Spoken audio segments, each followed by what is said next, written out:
Zina sendiri di zaman Rasulullah SAW sangat diperhatikan. Bagaimana zina itu? Ada dua klasifikasi.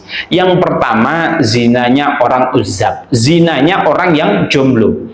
Orang yang jomblo itu bagaimana? Maka kalau orang yang jomblo itu tatkala dia berbuat zina, maka dia dicambuk sebanyak 100 kali. Bukan main-main cambuknya, ini saudaraku begini, enggak. Maka cambuknya itu bila perlu sampai berdarah-darah. Bayangin 100 kali, bisa jadi kita mati itu tatkala dicambuk. Itu bagi orang yang uzab. Bagaimana orang yang sudah menikah tetapi zinanya sama orang yang sudah menikah?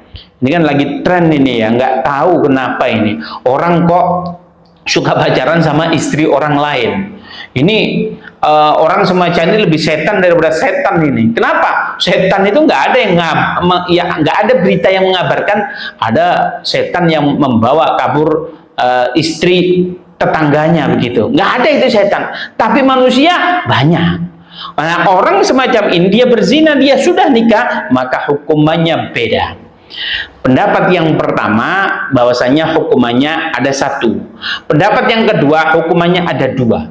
Yang pertama, hukuman bagi orang yang penzina padahal dia sudah berumah tangga, apa hukumannya? Yang pertama adalah dia dikubur separuh begini, ya mungkin segini ya, tangannya nggak bisa apa-apa.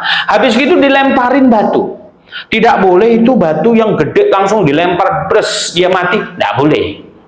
Atau kecil-kecil, ya sudah nggak mati-mati, biarin enggak.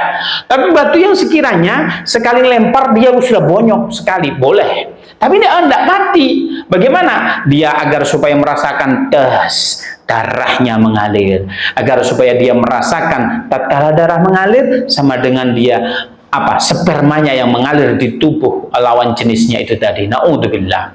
Itu pendapat yang pertama. Pendapat yang kedua bagaimana? Ini lebih ekstrim, ini pendapat yang kedua. Pendapat yang kedua ini bagaimana orang yang berbuat zina? Maka orang yang berbuat zina itu yang pertama dijilid dulu, dicambuk dulu 100 kali.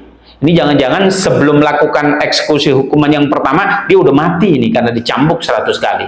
Dicambuk dulu baru dikubur, dilemparin, pasti mati. Maka orang yang berbuat zina ini naudzubillah. Tetapi di zaman sekarang ini ada yang zina lebih parah. Parahnya bagaimana? Zina yang zaman sekarang itu ada yang laki-laki suka dengan laki-laki, perempuan suka dengan perempuan, bahkan ada laki-laki suka dengan laki-laki, suka dengan perempuan, atau main bertiga. Naudzubillah. Kalau orang semacam ini zaman Rasulullah dulu itu bagaimana hukumannya? Orang yang suka itu kalau zaman Nabi Lut itu diangkat ke atas kemudian dibalik. Naudzubillah. Kalau ada orang kata ulama itu bagaimana? Dijorokin begini ya. Kalau orang yang berbuat semacam itu dijorokin dari apa? Dari tebing yang tinggi. Ini kalau di Malang mungkin di Pujon dijorokin baru itu dilemparin. Dipastikan dia mati. Naudzubillah.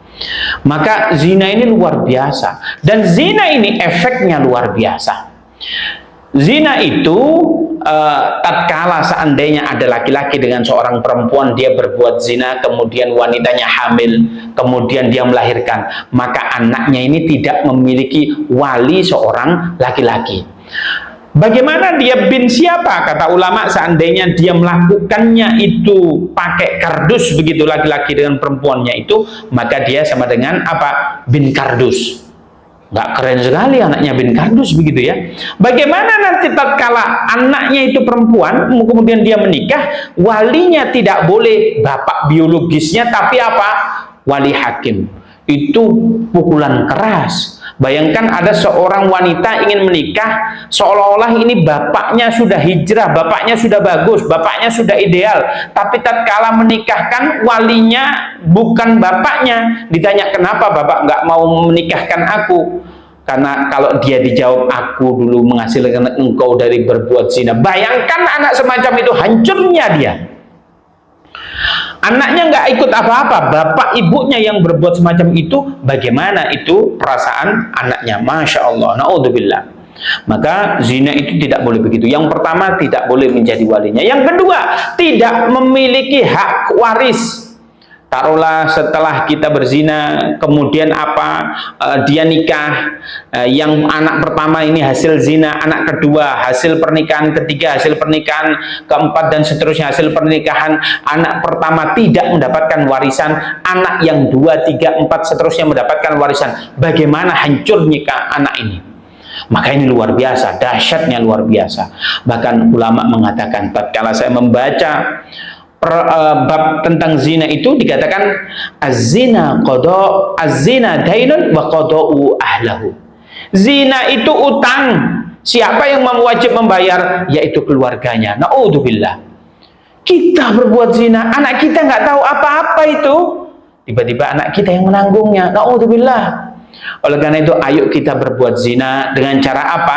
Kita meredah diri kita. Dengan cara apa? Memperbaiki diri, senantiasa memperbaiki diri. Karena apa? Banyak di antara kita menjadi waliullah di tengah keramaian, tapi menjadi wali setan di tengah kesepian. Maksudnya apa? Oh, kalau banyak orang, kita itu sok-sokan, pakai kopiah, pakai sarung, pakai koko, wali Allah. Tapi di tengah kesepian, kita scroll sesuatu yang dilarang oleh Allah Subhanahu wa Ta'ala. Maka di sini ayo kita perbaiki diri. Sebab zaman sekarang itu zaman entertain, di mana entertain itu tidak laku kalau tidak ada dibumbui percintaan. Kita ambil contoh, kalau film tidak ada percintaannya, nggak laku, ratingnya nggak tinggi. Ada itu film buruan cium gue. Apa ini maksudnya? Itu kan maksudnya tidak, bahasa kata lainnya buruan zinain gue, kan begitu. Ngapain seorang cewek minta dicium? Naudzubillah, enggak. Kalau ada yang mengatakan ini, coba di sini ada nggak yang tahu? Ini admin saya barangkali. Film apa itu namanya yang dikatakan jangan rindu kepadaku, rindu itu berat. Apa namanya? Nah, admin saya hafal. Giliran ditanya film-film sirah sahabat, dia nggak hafal. Ini maknanya apa? Sudah merajalela di mana-mana. Bagaimana film itu kalau ratingnya pengen tinggi dibumbui rasa percintaan. Oleh karena itu, ayo kita jaga diri kita. Bahkan di sekolahan dulu dipisah laki-laki dengan perempuan. Sekarang persamaan gender. Ini laki-laki perempuan duduk di meja yang bersamaan. Naudzubillah, jangan sampai. Oleh karena itu, ayo kita islah nafsi, perbaiki diri kita, jaga diri kita dari perbuatan zina itu. Insya Allah kita diridhai oleh Allah Subhanahu wa Ta'ala. Sebab efek daripada zina tadi luar biasa. Kemudian apa? Tatkala dia datang walinya, kemudian disuruh bawa pulang. Tatkala sudah melahirkan, disuruh nyusui anaknya, disuruh kembalikan. Maknanya seorang bayi juga memiliki hak minum dari seorang ibunya. Di sini Rasulullah tidak mau menghukum seseorang, tapi dengan cara merugikan sang bayi tersebut. Apa dikatakan? Kalau meminumin bayi, netein bayi itu sanatin kamilah, yaitu rodok atau menyusui seorang bayi itu disunahkan berapa? 2 tahun secara sempurna.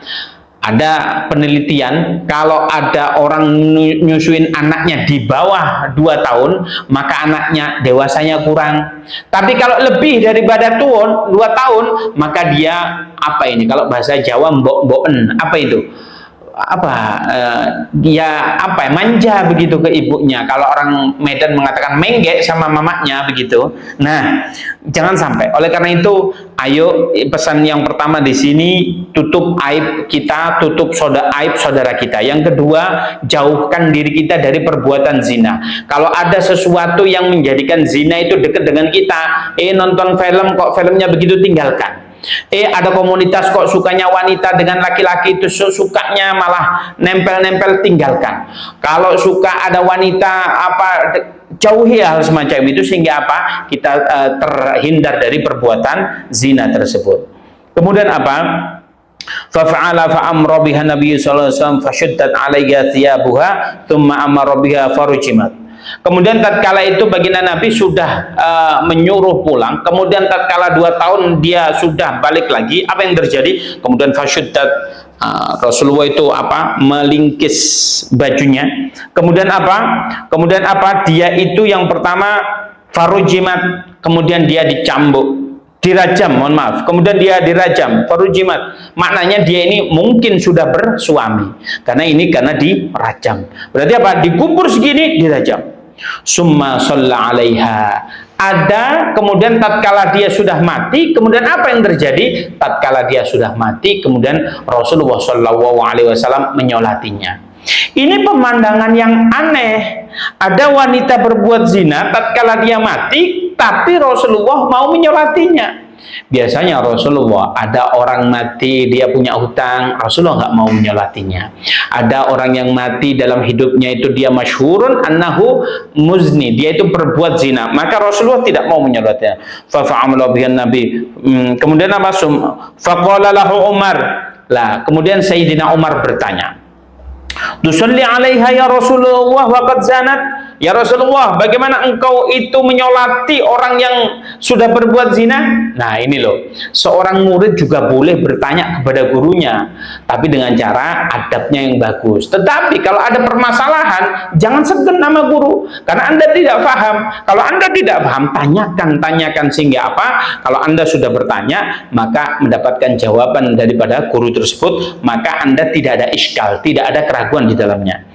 Lah ini Sayyidina Umar bertanya kepada gurunya, bertanya kepada baginda Nabi, ya Rasulullah, tusalli 'alaiha, ya Rasulullah, engkau salat menyolatinya padahal dia itu berbuat zina. Qala laqad taba taubatan law qusimat baina sab'ina min ahli al-Madinah lawasi'at.